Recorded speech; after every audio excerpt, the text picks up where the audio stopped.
첫 시간 주님께 안녕하세요. 대강교회 오훈 목사입니다. 11월 4일 금요일입니다. 하나님 우리에게 주신 말씀은 디모데전서 3장 1절에서 13절 말씀입니다. 미쁘다 이 말이여 곧 사람이 감독의 직분을 얻으려 함은 선한 일을 사모하는 것이라 함이로다. 그러므로 감독은 책망할 것이 없으며 한 아내의 남편이 되며 절제하며 신중하며 단정하며 나그네를 대접하며 가르치기를 잘하며 술을 즐기지 아니하며 구타하지 아니하며 오직 관용하며 다투지 아니하며 돈을 사랑하지 아니하며 자기 집을 잘 다스려 자녀들로 모든 공손함으로 복종하게 하는 자라야 할지며 사람이 자기 집을 다스릴 줄 알지 못하면 어찌 하나님의 교회를 돌보리요. 새로 입교한 자도 말지니 교만하여져서 마귀를 정죄하는 그 정죄에 빠질까 하며 또한 외인에게서도 선한 증거를 얻은 자라야 할지니 비방과 마귀의 올무에 빠질까 염려하라.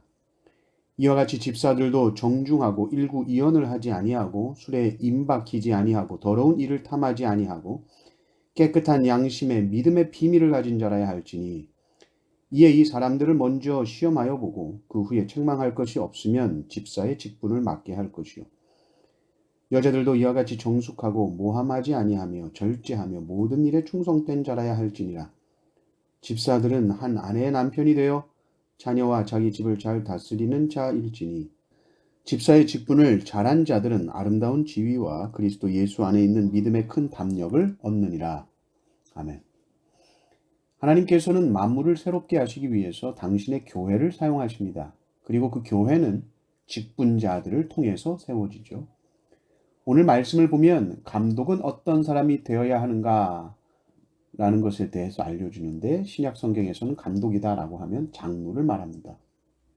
그리고 그 장로는 가르치는 장로와 다스리는 장로로 나뉘는데 우리가 가르치는 장로를 목사요, 다스리는 장로를 우리가 보통 장로다 이렇게 얘기하죠. 이 목사와 장로가 어떤 자질을 갖춰야 되는가? 이 감독의 자질은 무엇인가? 또 8절부터 보면 집사의 자질은 무엇인가? 이렇게 나옵니다. 먼저 1절을 보면 직분을 얻으려고 하는 것은 선한 일을 사모하는 것이다. 이 직분이라는 것은 뭐 승진 개념이 아니죠. 직분은 주님을 위해서 일하고 싶어서 직분 받고 싶다. 그런 선한 마음을 가지게 되는 것이다. 이렇게 말하고 먼저 감독의 자질이 나옵니다. 첫째는 책망할 것이 없어야 된다. 흠 잡힐 만한 행동을 한 사람을 장로로 세울 수 없다는 것이죠. 그리고 그는 한 아내의 남편이 되어야 됩니다. 한 아내의 남편일 뿐 아니라 그 가정을 잘 다스리는 것. 이 4절에 나오는 가정을 잘 다스리는 것. 그리고 그 자녀들을 복종하게 할 수 있는 사람. 그걸 하지 못하면 가정을 잘 다스리지 못하는데 어떻게 하나님의 교회를 다스리겠느냐? 바울이 말하고 있죠. 그리고 3절을 보면 술을 즐기지 않는다 이렇게 나옵니다. 이것은 절제, 신중, 단정 이 자질과도 연결이 되죠. 술 마시는 것 자체를 성경이 죄로 규정하고 있지는 않지만 술을 마시게 되면 절제하지 못하게 됩니다. 신중하지도 못하게 되죠. 단정하게 되나요? 단정하지 못하게 되죠. 그래서 장로는 술을 즐기는 사람이어서는 안 된다. 이렇게. 또 나그네를 잘 대접해야 된다. 베풀 줄 알아야 된다는 거죠. 그 당시에 나그네를 대접한다는 것은 자기 집을 개방하는 거예요. 낯선 사람, 외인이라 할지라도 자기 집을 개방하고 오픈하고 사랑을 베풀고 친히 함께 식사하고 친구가 되어줄 수 있는 그런 마음이 있는 자.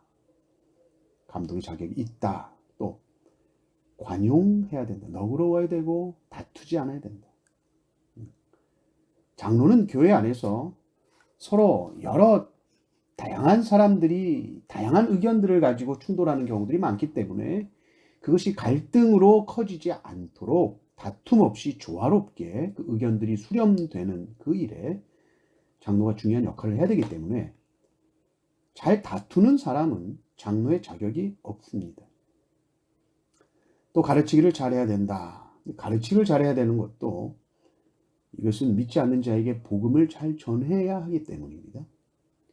그리고 그 복음을 전하는 것은 단지 말로 가르치는 것뿐만이 아니라 만약에 말로 가르치는 것만 가르치는 거라면 자칫 교만할 수 있죠. 교만한 사람 장로로서 자격 없다. 말만이 아니고 삶을 통해서도 가르칠 수 있는 사람이어야 된다. 이렇게 말하고요. 또 7절도 보십시오. 외인에게서도 선한 증거를 얻은 자라야 된다. 교회 안에서만이 아니라 교회 밖에서도 저 사람 괜찮은 사람이야 이런 소리를 들을 수 있어야 된다. 회사에서 또 직장에서 저 사람도 예수 믿어? 저 사람 믿는 예수라면 싫어. 이런 사람은 장로될 수 없다는 거죠. 복음의 영광이 가려지기 때문입니다. 8절부터 보면 이제 집사에 대한 이야기가 나오죠. 네, 공통적인 것이 많습니다. 장로와 비교했을 때 공통적인 것은 이 술 이야기는 빠지지 않습니다. 또 가정을 잘 다스리는 것, 또 더러운 이익을 탐하는 것, 돈 사랑하지 않는 것, 이것도 장로와 공통적인 것이죠. 그리고 9절에 보면 깨끗한 양심의 믿음의 비밀을 가진 자라야 된다. 집사는. 깨끗한 양심의 믿음의 비밀을 가진 자. 누가요? 집사가 좀 비밀을 가져야 된다라고 하죠. 믿음을 이야기할 때 내 안에 주님과 나만이 아는 그 뜨거운 비밀이 있어야 되는데 이 비밀은 복음을 말하는 겁니다. 복음. 드러난 비밀. 그리고 이 복음에 대한 확신이 있어야 되는 것이고 집사는 분명한 회심의 경험 있어야 됩니다. 믿음이 있는 척 하면 안 되는 것이죠.